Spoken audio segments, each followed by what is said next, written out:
Yeah. Just checking. Thank you for coming. It's been a week, 2 weeks. All right, let's call to order the regular meeting of the, are we ready? Yes. Recording. Yeah, we are recording. All right, the regular meeting of the Board of Trustees of the Warrenville Public Library District for Wednesday, July 21st, 2021, and the time is, Heather? 7:04. Thank you. So the first thing we're going to do is do our roll call. Trustee Richardson? Here. Trustee Warren? Here. Trustee Snell? Here. Trustee Pika? Present. Trustee Radzika? Present. Wonderful. And Trustee Grocers here, along with Director Whitmer, Assistant to the Director Davis, and many, many guests. Wonderful. Trustee Lozano is absent. Trustee Lozano is absent. The first thing we want to do is approve the agenda, and I'm assuming that we do not need to do, oh, it's not on here. I would like. Oh, it is, okay.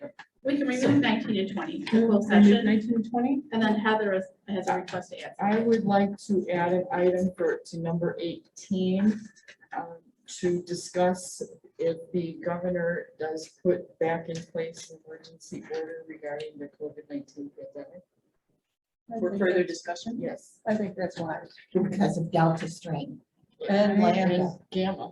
Oh, Gamma too. Yes. So we'll give Jackie on the agenda, that can just be discussed, let's call it discuss rollback plans for COVID-19. I think that's it. We don't have to go into a lot of details there, just. Any other changes? No, can I have a motion? So moved. Thank you. That was moved by Trustee Warren and seconded by Trustee Radzika. Is this a voice vote or roll call? It is a voice vote. All in favor? Aye. Any opposed? Motion passes.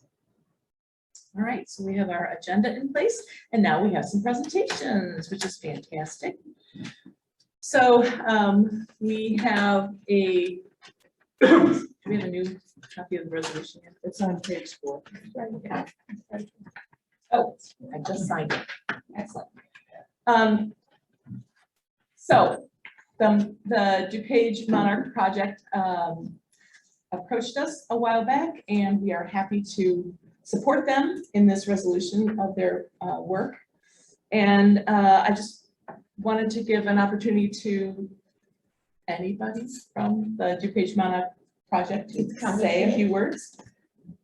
All right, Connie Schmidt. can you hear me okay? My name is Connie Schmidt. I am a volunteer from the Sierra Club on the board of directors, more or less, for the DuPage Monarch Project. This is Lonnie Morris. She's our coordinator, and it is her brainchild. DuPage Monarch Project is a group of 4 partners. We are the Forest Preserve District of DuPage County, the Conservation Foundation, this local Sierra Club group, and Wild Ones, which is a seed collecting group. We're thrilled that we are all working together to protect this valuable species of monarch, but in so doing, we are also protecting all pollinators and creating healthy habitats that involve many creatures. So you are the first library that has decided to do a resolution, and I'm so honored and proud that it's my little town of Warrenville. We have our park district, our city council, and now our library that are doing this. Warrenville and Bloom is in favor of us and considering us, you know, to be in support of us also. So this is very exciting. I am going to give you a copy of our annual report from 2020. I'll hand it to Sandy. It gives a little bit of background of the bragging rights that our different members have on some of their projects, and we encourage you to send in a little list of any projects that you do. Just by virtue of Rick going to get the seeds from the Forest Preserve and handing them out and sharing with education to your members, that in itself is a wonderful contribution. Because our effort is to connect the dots between the big habitats for residents in their own yards. So we increase the habitats and the ability for these little creatures to have a safe migration. So I'll be giving you the annual report, and these are some brochures that we have, and you're welcome to share them as you please. And each of you, and extras for your staff, have some stickers for the DuPage Monarch Project. You can just leave them right at that. Okay. That'd be great. All right, thanks a lot, sorry, I've been talking too much. Connie, would you like to read the resolution, or would it be more Oh, appropriate actually, that no, I? She doesn't even know what the resolution says. Well, then, you'll be reading it and knowing it at the same time. You don't have to memorize it. Oh, we didn't tell you that. Yeah. All right, do you want to read the entire thing? Yeah, well, Okay. sure. I All think right, so. a It's resolution not in so support long. of DuPage Monarch Project, thank you. Anywhere. Whereas the Warrenville Public Library District endeavors to provide opportunities for learning about topics that interest our community, such as environmental issues. And whereas the library has planted monarch and pollinator-friendly landscaping. And whereas libraries work actively to improve and sustain their communities with special projects, collections, services, educational programs, community initiatives. And whereas the monarch butterfly is the official state insect of Illinois. And whereas scientific studies point to the rapid decline of the monarch butterfly due to the loss of monarchweed habitat, milkweed, thank you, habitat needed to lay eggs and for their caterpillars to eat. And whereas the population of eastern monarch butterflies declined by 26% in 2020. And whereas the Illinois Monarch Project has developed a statewide monarch conservation plan calling for 150 million new stems of milkweed. And whereas there are many different species of milkweed in the US, it is important to recognize that only native milkweed is vital to the restoration and survival of the monarch habitat in Illinois. And lastly, whereas DuPage County Forest Preserve District, River Prairie Group of the Sierra Club, the Conservation Foundation, and Wild Funds of Greater DuPage are encouraging communities to plant native milkweed and valuable nectar plants where appropriate. Now, therefore, be it resolved by the Board of Trustees of the Warrenville Public Library, Warrenville, DuPage County, Illinois, to support the preservation of the monarch butterfly and other pollinators in the Midwest. Adopted today. That'd be great. That's yours now. Oh, sorry. It's signed. Thank you. Thank you so much, Connie, and thank you so much for your work.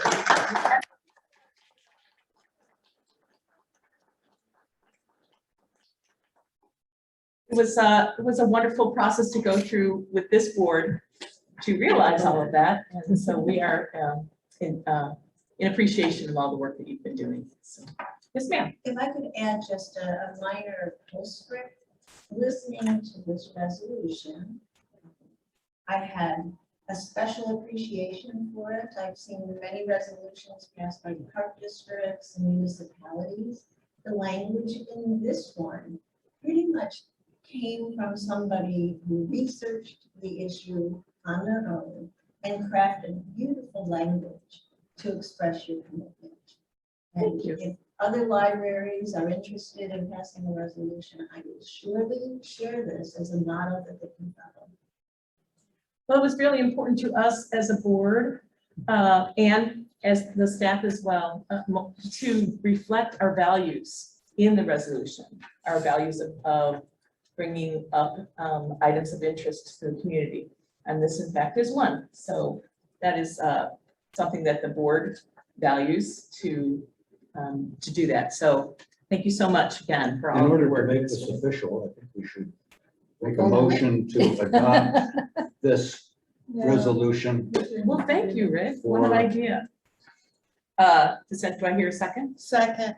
All right, so we have a motion to adopt this resolution and from trustee Warren and a second from trustee Pika.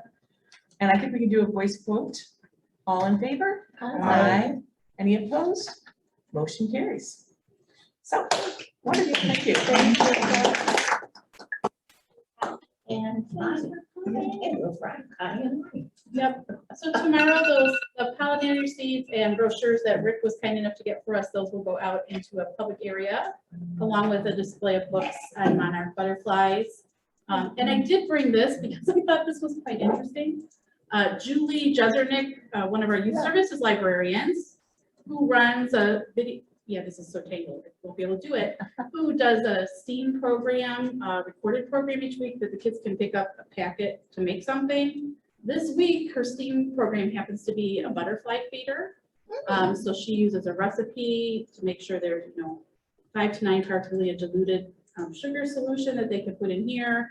It was a sponge that expands when it gets wet to sit through the And candy the jar. top. So, and this, when it's not tangled, you can There take you it go. outside. So There you that's go. something to encourage the kids a little bit. And she did a really lovely program talking about monarchs, the importance to not over sugar the water or color the color it, water. And the other piece of this, she gave each child a small flower pot with some potting soil and some seeds that were appropriate to attract, wildflower seeds to attract the pollinators. So it just so happened that this was this week's, this month's STEAM program. So I wanted to share that because I thought Is her program on that was really the, fun. is her program on the YouTube? It is channel? on YouTube, so if anyone's interested, the kids get all the supplies in their kit that they can pick up and take home from the library. But these are things I think that pretty much everybody has access to at home, so they can do this on their own as well. Yeah, well, candy jars. I have them, but who's the lids? Oh. I emptied my house of candy jars. Oh. Very popular. I think we had over 30 bags. She extended it That is beyond what the normal great. registration. That's So excellent. it was That good is interest. wonderful. Okay, Could I add? Could I add? who's that? Kathy? It's Kathy. We don't know who that is. It's just a voice in the room. We don't know. Yes, Kathy. The YouTube video on Julie's STEAM pollinators program, there's a link to it in today's e-news. Oh, awesome. Excellent. Thank you. You're welcome. Great. And we will be posting information about this on social media in the coming days. So Excellent. about the Very resolution. good. I like that with the kids. Great. Wonderful. All right, now we have some people to meet. Yes. All right. Thank you for Thank you. coming. Thank you so much. See you later. Thanks for All coming, right. Connie. All right, you're welcome. Thank you. Yes. So as you all know, for various reasons, we had several of our staff move on after we closed in March of last year. And we are now kind of ramping up. So I've invited some of our new staff. We have one who's not here tonight, but that's okay. We'll meet her another day. So I'm going to go in the order that you lovely people are sitting. Are you comfortable? There's really nobody else here. So are you comfortable if they stay seated, or you guys want to come up to the table and really introduce yourselves? You're comfortable? Okay. If you're comfortable just staying seated, that's just fine with me. So first up is Taylor. I'll meet you halfway. I'll Okay, stand. So that's fine, great. Hello, my name is Taylor Herring. I'm the new Adult Services Librarian here at Warrenville Library. I'm so happy to be here. Among my general duties of helping out with programming and assisting at the reference desk, I also cover our digital collections of ebooks, e-audiobooks, and databases. I'm going to be taking over the Book a Librarian program when that comes back sometime this fall. Fingers crossed. I look forward to helping everybody out with their electronics. I'm super tech savvy, so if you have tech questions, you know where to find me. I'm here every day. All right. Great to meet you all. Great to have you. And I will add that about 2 weeks ago, I had my phone ring in my office, and it was the member services desk saying, Sandy, there's a patron here who wants to talk to you. And I never really know which direction that's gonna go. And it was actually a member who came in and had been having trouble, I don't even remember what, with her device, probably connecting or something. And Taylor had just worked with her, and she wanted to make sure that I knew how great Taylor was at helping resolve her problem. That was So Fantastic. that was, All right. it was good. So, Yay. How long have you been here on staff? About a month Oh. now, a little over a month. I started in late May, early June. Oh, you're not Good. And did you work at another library before coming to the Warrenville Library? Yes, I was at South Holland Public Library before here, so quite the trek, but I live in Mount Prospect. Okay. This is much shorter of a commute Yes, for it me. is. Much nicer. Much nicer. Yes. okay, And the so, rest of you, don't worry, we'll ask different questions. no Maybe preparation. Okay, so next up is Duncan. Hi, I'm Duncan Jones, Technology Associate, so part of IT. Really looking forward to learning all the different areas of IT. It's this is my first official IT job. But at my last job at Warrenville Public Library, for the last 8 years, I've been a computer assistant, so helping people our computers in the computer lab and the classes. Fantastic. Welcome. Welcome, and you have great kicks, so we like it. Great, Diane. Hello, my name is Diane Cabrera. I'm the IT project assistant. So I'll be focusing on specific projects that Cynthia has in mind for me. And in particular, I'm going to focus on IT security awareness and documentation. And a subset of documentation is inventory. Kind of carry it as a separate item or part of documentation. Make sure it's clearly documented with as much visual aids as possible, so that someone who might not be as familiar with the procedure could easily pick it up and follow through. And kind of plug in the gaps of some things that maybe are perhaps little known, just to make sure that it's already done. Thank you so much. Sounds like you've done I have worked in other IT departments, libraries. Okay, Kiri. Hi, my name is Kiri Kenny-Sumrak. I'm the new Youth and Teen Services Associate. I'm wearing my mask right now because my 2 little ones at home are sick with the flu. So I'm trying not to spread it to anybody else. Thank you. Yeah, and besides being a mom and working here at Hilton Libraries for almost 15 years now, and I'm a Warrenville resident, so I'm just down the street. Wonderful. You should look old enough. Okay, and then we have Jake. Hi, I am Jake Grimshed. I'm a new member services specialist. It's a mouthful, but got it. And I've been here about a month, and I've really enjoyed like working in Warrenville, like learning the ins and outs of like member accounts, and getting to know the regulars. Everybody's just so nice here.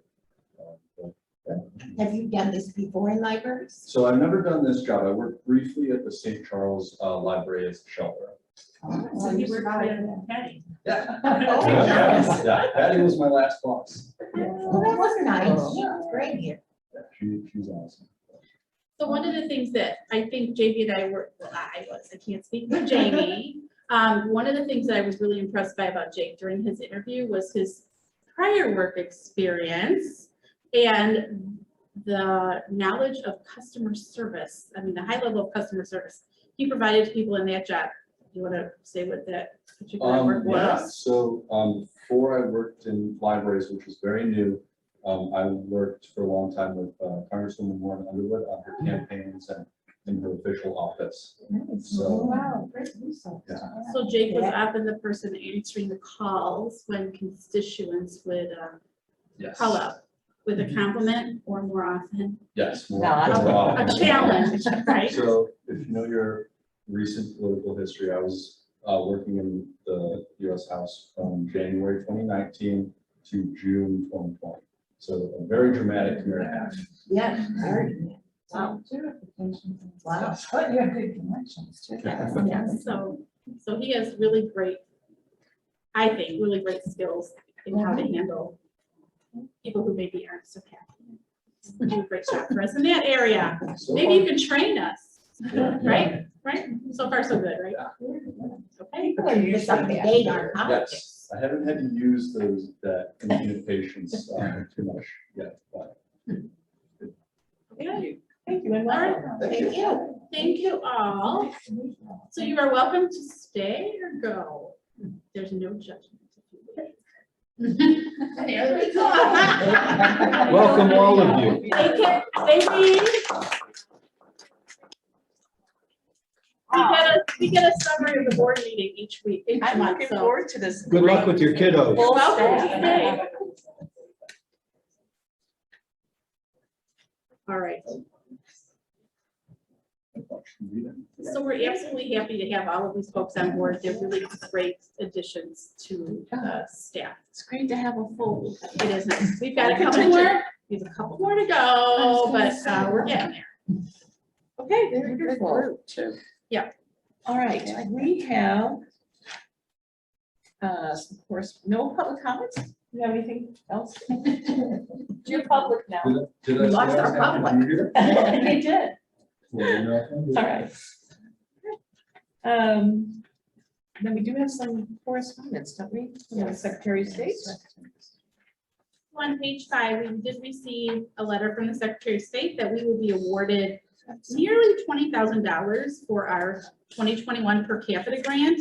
There's a little more of an explanation about this in the director's report, which I'll let you review, but basically the legislature in Illinois have put into state statute, they've actually increased the per capita amount for these grants. So our budget we budgeted around $17,000 or $18,000, but because that per capita amount increased, we're getting nearly $20,000. So that's a nice thing. If you happen to run into your state legislator somewhere, you know, you can thank them for the increase in the per capita grant allocation. Do you know what the impetus for that was? Did somebody say, you know, libraries are doing these fantastic things? I believe probably the Illinois Library Association was behind putting that bug in someone's ear, but I don't know when the last time the rate changed. So it's been at least 20 years. Wow. Great. So it's a nice.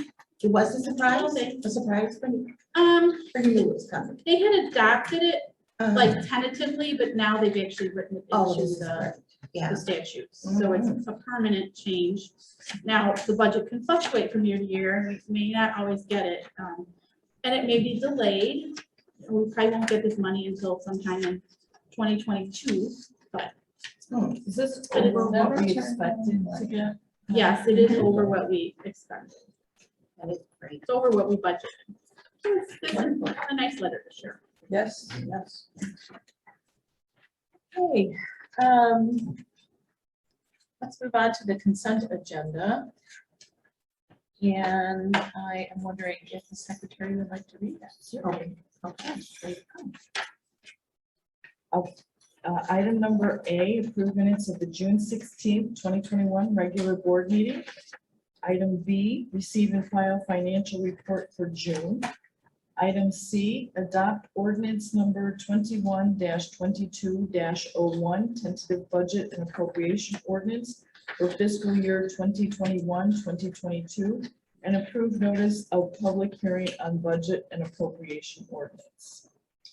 Can I have a motion? I move to move to accept the consent agenda. Second. All right, we had a motion by trustee Ritzica to accept the consent agenda or approve it, and seconded by trustee Pika. So we'll do a roll call vote. Trustee Stoll? Aye. Trustee Warren? Aye. Trustee Richardson? Aye. Trustee Ritzica? Aye. Trustee Pika? Aye. And trustee Grocer votes aye. So the motion passes. Now moving on to our regular agenda. I motion that we pay invoices in the amount of $110,227.45 for the period of June 17th, 2021 through July 21st, 2021, including electronic payments and checks numbers 8310 through 8370 if not voided. Second. All right, we have a motion and a second. Do we have any further discussion? I would just note that the bill amount this month is higher than normal, primarily because it's the beginning of the fiscal year. So we have some annual payments that get paid in July each year. So that's. I have two questions on Yes. vendors. Hanover Insurance Group, what does that? That is our Is general that Hartford liability. General? Okay, and then what is Rivistas? Revistas is our magazine subscription company. Just haven't seen them before. Just curious. Thank you. Sure, you're welcome. All right, we're going to go ahead and do our our roll call vote. Trustee Pika? Aye. Trustee Ritchie? Aye. Trustee Richardson? Aye. Trustee Warren? Aye. Trustee Stoll? Aye. Motion carries. All right, now, a motion for the approval of the transfer. I move that we approve the transfer of $200,000 from commercial checking account to operating checking. I second. Trustee Ritchie got in there before you. So we have a motion by trustee Warren and a second by trustee Ritchie. Is there any further discussion? I'm going to do a roll call vote. Trustee Ritchie. We're voting. Oh, Trustee Pika. Aye. Trustee Richardson. Aye. Trustee Warren. Aye. Trustee Stoll. Aye. Motion carries. All right. We don't have any unfinished business, so moving on to new business. Appointing 2 trustees to review the secretary's records for fiscal year 21. Rick and I, didn't we always do that, Rick? I think we did. Yeah, we can do that still. When would that be? That'd be a good thing to know. Usually outright says. We've done it in the past just before the August meeting, so if you come if you're available Just to a- come, like Okay. at 6:30 that evening. Right, yeah. We can review it together at that time if that works. Okay, sounds good.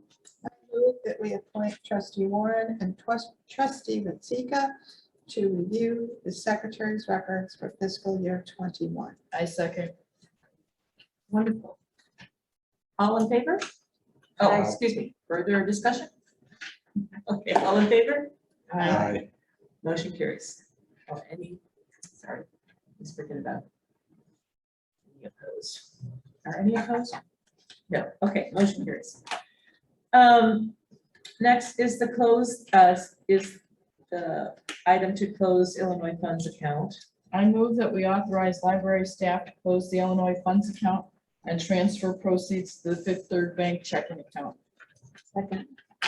Seconded by trustee Richardson. Is there any further discussion? You have any? I don't have anything to add other than what's Explanation. written here. Okay. It's really just kind of a, housekeeping thing next to the accounts. Is this a roll call? Yes. All right, roll call vote. Trustee Richardson. Aye. Trustee Warren. Aye. Trustee Stella. Aye. Trustee Pika. Aye. Trustee Ritchie. Aye. Motion carries.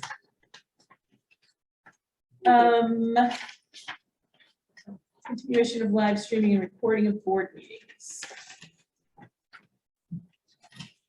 This is really just a discussion item because I would like to get some feedback from all of you about how you feel continuing this setup beyond the pandemic.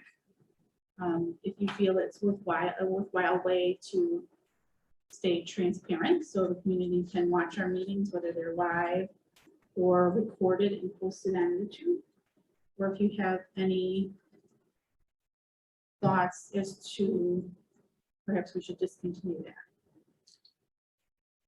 Right now we had 3, now we have 2 additional attendees. And those attendees are both managers, Oh, or well, it's Cynthia, manager, and Gail. So there's All staff. staff. Mhm. I thought about that and I thought that maybe it was a good backup to in-person meetings, especially as regards severe weather, and that's heat waves, gas shortages, etc., or other things which I would expect would increase as global warming comes into play. Unexpected heavy snow making attendance uncertain, and if you don't do it, skills will atrophy while concurrent software upgrades aren't kept up or understood. Skills will atrophy and would make our use of the software subpar. So I think that it would, let's see, seeing page 34 for time saved via online instead of travel. That was, let's see, what was that? so you're advocating this because you feel that it will keep our skills up with Yes. the use of this technology Yes, and keep updates updated. Mhm. So I have to point out that the only reason the board was allowed to be remote for these meetings was because of a declaration regarding the pandemic. So once the pandemic ends, it is not likely, in fact, now that we're back to in-person meetings, we have to then follow our policy regarding remote attendance by board members. There are very specific reasons that we need to be met for you to be permitted to attend remotely. And I wasn't clear about that here. This is really about recording and streaming so that the public or the community or the staff can watch. I think It's okay. I like that it's transparent, and I like that the staff can watch. And especially as Heather mentioned before, we don't know if we're gonna have to go back. Correct. That would be my So I would concern. have to- Right, it's uncertain, so. I think it's too early It's a to good make this backup. decision based on what's being publicized in the news now about the pandemic. I also would like to know, are you planning to renew the Zoom license come 2022? That has not been decided. It's in the budget, but it has not been decided yet.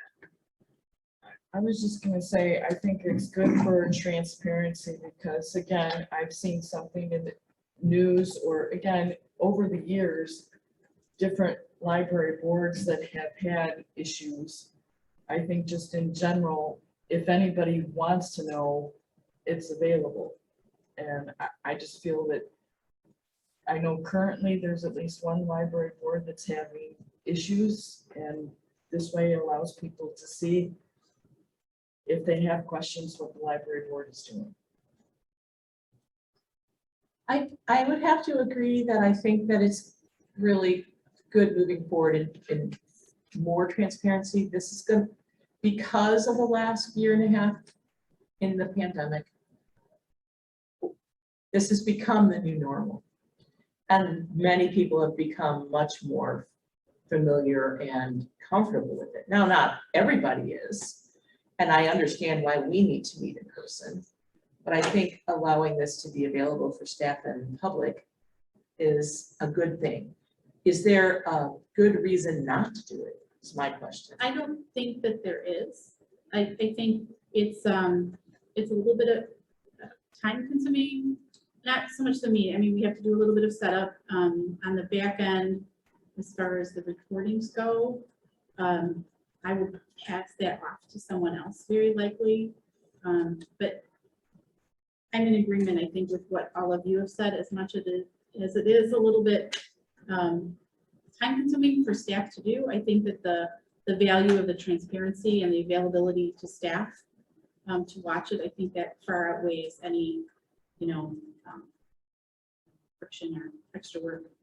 Because at this point, it seems like the expense is sort of nominal in the scheme of things. Right, especially because we're using that Zoom license for other things too. Right, that Was was my $300 question. annually for us. And we get it at a discount because we put it through a nonprofit group, but it's That's a good resource for people who are not physically able to be here, or absolutely. not. Or convenience either. Number of It reasons says you have to that in your report, it said Jackie and you Right.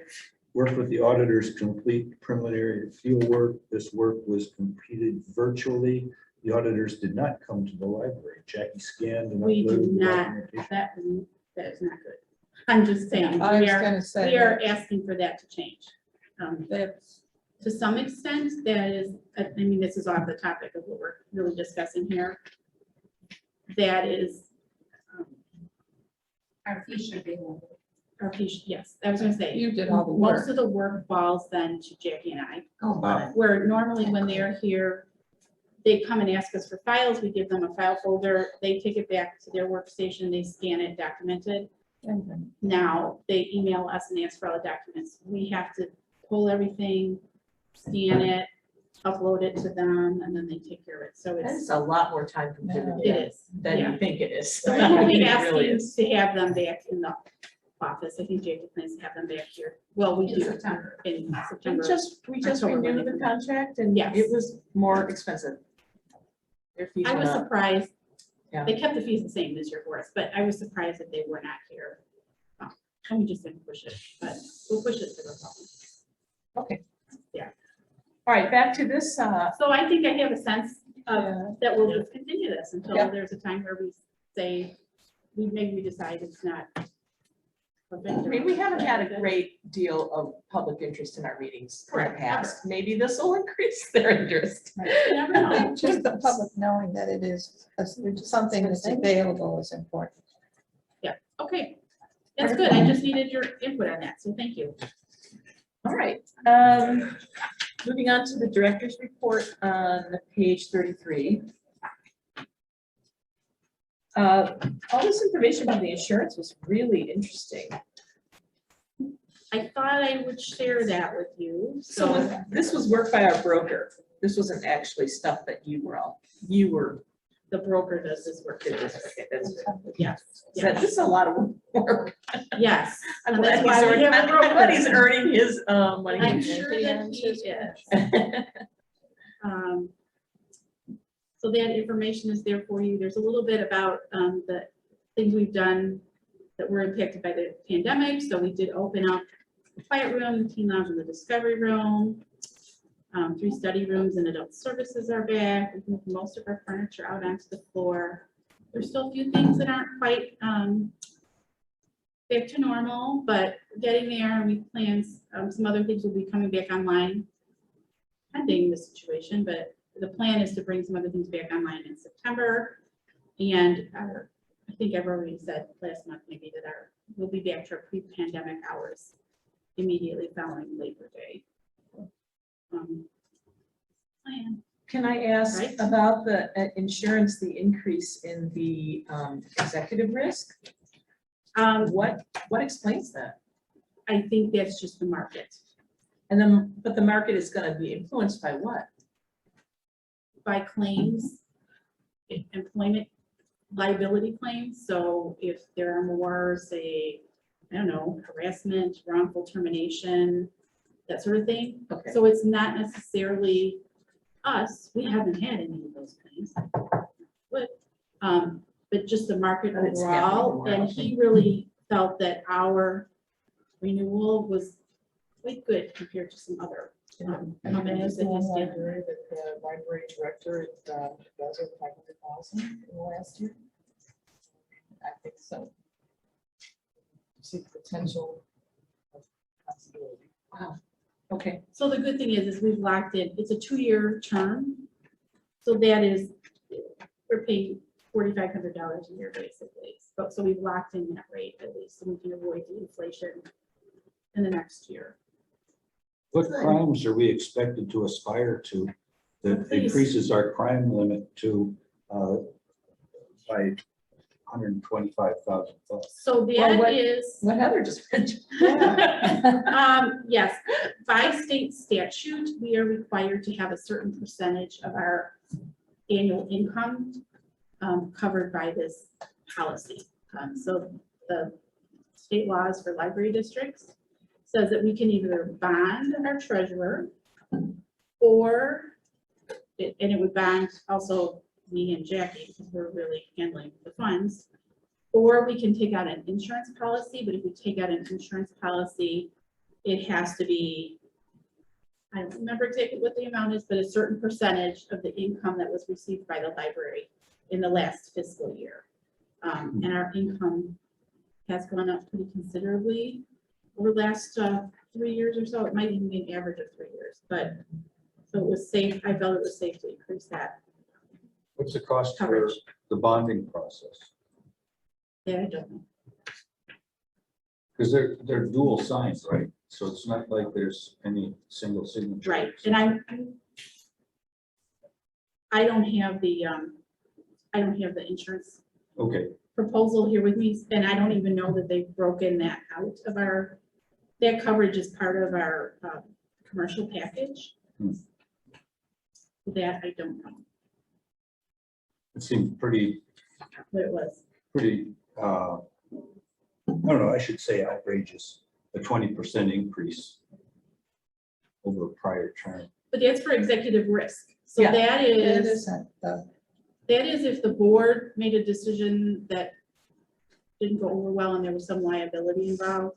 Usually it has to do with hiring practice or something of that nature. So just before I came on as director here, an employee had sued the library for wrongful termination, and that case was settled. So at the time I came here, I think that executive risk was over $8,000 annually. So obviously we haven't done anything wrong. And it's come down considerably since that time. But it usually has something to do with employment practices, or, you know, if the library decided to say do eminent domain over someone and they discovered that that was wrong. More of a legal coverage for legal I don't instances. think a bond would be as comprehensive as this would be. Right, and then we're talking about two different things here. Yeah. So Okay, it one was in the is, same paragraph, so I thought. I know, I'm sorry, yes. Okay, with the per capita grant increase Yes. of 3,000, and you listed all of those things that we might do with that money, and we aren't gonna even see it for a while. Right. Those aren't listed in any kind of priority listing. No, but these are the things when we apply for the grant, we have to specify what we're going to use it for. So they're just general categories. Got it. And really, those expenses are budgeted, so the per capita just covers things that we've already budgeted for. Right, okay. And then under other items, you had mentioned that we recently got rid of the building maintenance fund, or we're phasing it out, I guess you could say. And can you remind me, is this why we eliminated the building maintenance fund, because of the objections filed? So that's one thing. Yeah, I'm like kind of muddy about We that. really won't have to worry about that anymore. Right. Probably for the last 5 or 6 years, the auditor has actually recommended that we eliminate that fund because the tax cap applies to the aggregate of the funds that we're levying. So we can capture everything that we're entitled to through one fund or one levy, which is our corporate fund levy. So it's avoiding those excess accumulations. But it's also simplifying some of our bookkeeping. And that's really, Jackie and I have talked about this a lot lately. We are trying to simplify things because we're both preparing to exit at some point. So we're trying to keep things simple for the next people who come on board. And it simplifies things for us as well. Occasionally, I miscode bills, Jackie miscodes bills. And so if it's all just, if those expenditures are all coming out of just a single fund, it makes life much easier. It's also, maybe we can negotiate a reduction in our fees from our accountant. They no longer have to keep track of all those extra funds. We'll still have, we have a special reserve fund. We're spending down all the Lima's gift fund, that should be gone next year. So that won't be part of the report. There are some things we still have to have, but if we don't have to have it, we're not going to lose any money because we do away with it. Simpler is, I think, much better. Work smarter in that part. I think, yes, we're learning. Now, we don't have to do anything special in regards to that fund that with the other request from that gentleman, because that was just built into the DuPage Foundation, correct? That doesn't have to be listed separately at all. No, that's correct. So I think you all probably received my email that Ted Utchin, who was actually a resident of Wheaton, but visited our library quite frequently. He was a regular participant or listener at our concerts on the Commons. He did a lot for us. I have some funny stories that I can share with all of you another time. But he passed away in March and left a bequest to the library of $10,000, and it actually went to our fund at the DuPage Foundation, which just is a fund that was set up by actually a friend of his, Virginia Haldeman. And it is there kind of in perpetuity to just fund the library continually. So he was a donor for at least the last 5 years to that fund. So that was a very nice surprise for us. And I learned about it on LinkedIn. So how much is in that fund? That fund right now, it had, I looked at the most recent statement was from May 31st, there's $28,000 there. Good. And our last distribution from the foundation was $1,200, so we did something annually. And it's based on a formula that the foundation controls. So if investments are good, we get a little more money. If investments aren't so good, we get a little less. And the payoff for that is funneled to concerts or programs or what? It's pretty much just general, it goes into the general fund, but usually we try to say, hey, it's used for something. We Yeah. haven't- I don't know that we really, I did determine what it was for, but. I feel like we did. I feel like we had this conversation, but Yeah. maybe I'm mixing that up with the elderly most No, I, things. I think we did have, a conversation about it, but I forgot. All right, so the department head reports, there's a lot of good information in here. Is there any discussion about any of the reports?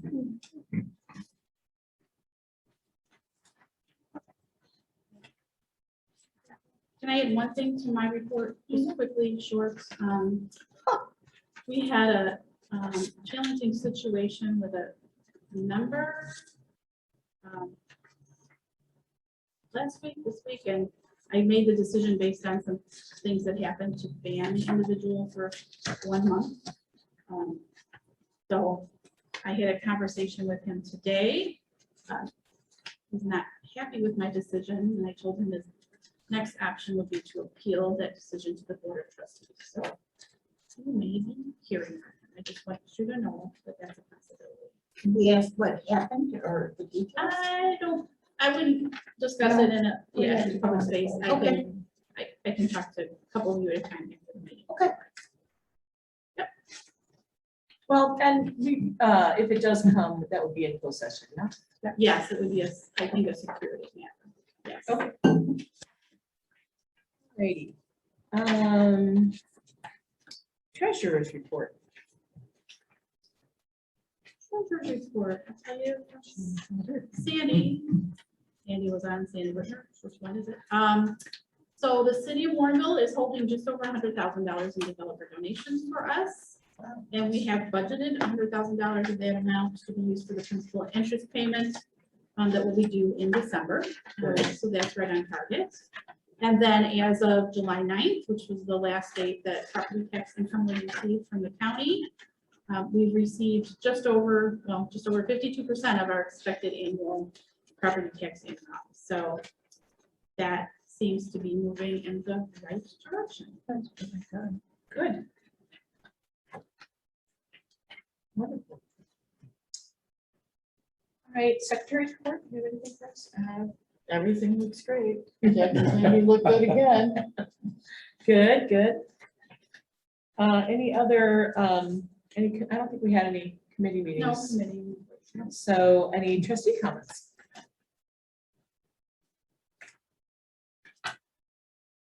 No, all right. All right, moving on to 18, discussion of the rollback plan. I have been a little out of the loop because I've been involved in a family emergency for the last couple of weeks, so I have no idea about the Gamma variant and how that may affect us. So if somebody could fill me in, that would be great. I'd only been hearing about the Delta variant. I had. I actually think we're up to the Lambda on the Yeah. last news Oh, really? I heard, yes. Wow. So that's I think we're going the right direction. So is there a concern that we might have, that these are getting harder We to just don't manage? know. It's a factor that could or could not happen. I've heard people say it could really come back very bad in the winter. People who are not getting the immunizations, the 2 shots, they are going to be the one getting a Delta. I didn't know about Gamma. We are protected somewhat with our immunizations against the variants. Right. I just wondered if we had heard something from the governor's office saying this might be coming down the pike. I have not heard anything. Okay. I will say, I think in my report, it said Paul and his team are monitoring things for children. You may or may not know that District 200 announced that they were going to leave the decision up to individuals, whether their children would wear a mask to school or not. Oh, wow. I did Yeah. not hear that. Yes, so That is we are leaning toward continuing to require masks for everyone in the youth services department, but more importantly, what Paul and his staff are monitoring is really what the schools are gonna do, but also what the park district's doing for the in-person programming that we're planning for September. So I'm gonna speak for Paul, I'm not gonna take him off the mic, because I think I'm gonna say what he's gonna say. But I will take him off the mic. Let's see. Paul, are you able to unmute yourself? And you can say you agree or disagree. So I think that we are leaning toward requiring masks for everyone who is in the room when there's a program for children who are age 12 and under. Correct. That is where we're leaning at this moment. They have other, it's not just the pandemic issues, they're sick, they get sick easily with Right. coughs, colds. Well, and the 12 and unders don't have access to the vaccination yet, so that really, I think, is would be the pivot point for us, is at what level those children would be able to get vaccinated when the vaccination comes out. But, you know, with things the way they are right now, as well as, you know, the fact that we know that that vaccination isn't going to be ready in September, it will take a while to administer. It looks as if we would be leaning toward requiring masks for children and really for anyone who's in the room during those programs with those age groups. So that's one piece. But the second piece about this possible rollback, we haven't heard about it, but Heather asked me today, you know, what does the board need to do if there is an announcement that some of these things come back into play, some of these mitigations. So I just thought, I suggested she asked to add it to the agenda. And I think what would happen, we wouldn't ask you to come to a special board meeting to make changes to the library use policy agenda, whatever that policy is called. I think that you all would trust us to make the right decision at the time that type of an announcement is made. And then we would, you know, inform you at the next board meeting and make adjustments to that policy if any were needed at that time. Or even just amend the policy to be, hey, the library director or her designee is responsible for determining necessary mitigations.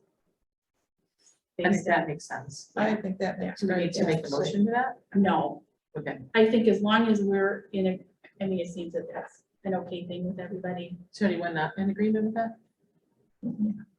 I think too, they don't know for 100% certain that those of us who are vaccinated do have immunity to these different variants that are coming along. That is true. Delta, there's a reasonable assumption that we are. And I would add that a lot of the people who are going to be affected have not been vaccinated. That's I right. think it's 98% of the people in the hospitals, could be as high as 99, are unvaccinated. That's However, there's medical staff that's taking care of them, that's not vaccinated and have been doing so for over a year. So it's a very sticky wicket. That's Yes. what I would say. I had heard at one point that the expected timeframe for the younger kid was 1 to 6 months. And I think that was back in May, June, something like that. So I guess by the end of the year, they ought to be eligible for some kind of vaccination. That was my understanding too. like we- They've had no issues with the pilot tests that they've had so far, so. I also heard that some of the vaccines might, instead of being given to children, be diverted to countries who are still struggling, who cannot get enough vaccine to cover the worldwide situation. We have a bazillion vaccination jabs available, and if nobody's going to take them, then we ought to That's the get point, rid of them and before they're they gonna start expire. distributing to other nations or countries, such as India or some of the rest of them that are just, And a scarcity would make it more desirable for those that can't get it, so those that queue up for it, maybe push them over the ledge. It was quite interesting what happened in France recently. Did you guys What's that? hear what happened in France? That they required everybody to get it. Well, France isn't requiring people to get it. What they are requiring by September 1st or something like that, that you cannot go to a concert, can't go Yeah. to a bar, a restaurant, any kind of public setting. I think you can go to the grocery store without proof of immunization. So they had had all of these immunization centers just sitting idle with all kinds of doses available, and people were not getting immunized. And they put this in play, and there was quite an outcry about, you know, personal rights and that sort of thing. But they aren't requiring people to do it, but they're basically saying, if you want a social life, you have to do it. And it has just gotten, I mean, it went from 0 to 100 in a 2-day span, and there are just lines. It was like when we first had Not a it, bad had it idea. available here, you know, just a backup. And, Not a bad idea, though. I don't understand why people are not getting it. I don't. well, they have their reasons. There's a lot of people out there who can give you a I good don't argument understand. why they don't want to. Yeah, they should do. Well, the one thing that disturbs me is today I got an email that says by Friday, we have to provide proof of vaccination. So I don't know what that means. It clicks up. For your registration, it give you that card. that you got. Right. But at this point, we're to not disclose why in order to. Oh, you particular. No, everybody in our office has to provide proof by Friday or else. Wow. Or else is. So- Yeah, I was gonna say, what's the oil? On the topic of vaccinations, just so you're aware, the DuPage County Health Department has a caravan that they are sending out to communities. It's for 2 hours, the van will come and sit at a location and vaccinate people on the spot. So I will be submitting a request to see if they would have a time that they would like to come here and park. It should be on a Sunday. That's a great idea. It should be on a Sunday after we have Sunday hours. Yeah, we'll see. I don't know how We much don't have, longer. when's the Sunday hours coming back? Not until Labor Day. Yeah, After Labor Day, okay. yeah. So. I think that would be great. So we'll see what they say. I know the Park District had a vaccination event earlier, and really did not have. I wonder if they'll be 3 or doing 4 it people. at night out. Oh, that would be. Oh, that would be interesting, but I suspect they only do 9 to 5 hours. But There'd be a who lot of knows? people there. The other thing is everybody has. Can we night come and night get a out the rev same up? night. I don't know about that. I don't know about that. But I suspect we discussed it as a management team and people felt that, you know, perhaps kids who just turned 18, whose parents maybe didn't want them to get a vaccination. Now they're 18, they may be looking for a place to get vaccinated, as well as the parents whose children have just maybe turned 12. And they may be looking for a spot that's convenient, maybe, if it's here. So I have a question, and if, say, okay, they're able to come get their first dose, if we needed to schedule the van to come back for the timing on a second dose. That's what I am not, I'm not certain how that works.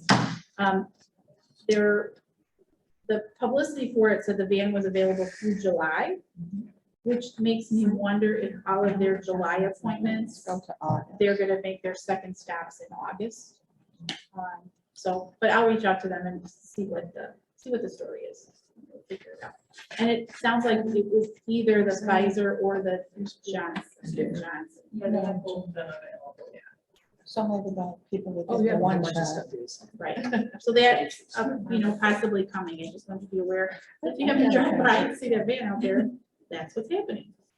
And Kathy will take care of posting and all that. Yes, if that happens. All right, I think we can have our final motion of the night. I move.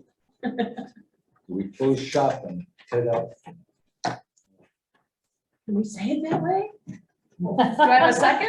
I second. Oh, fantastic. All in favor? Aye. Any opposed?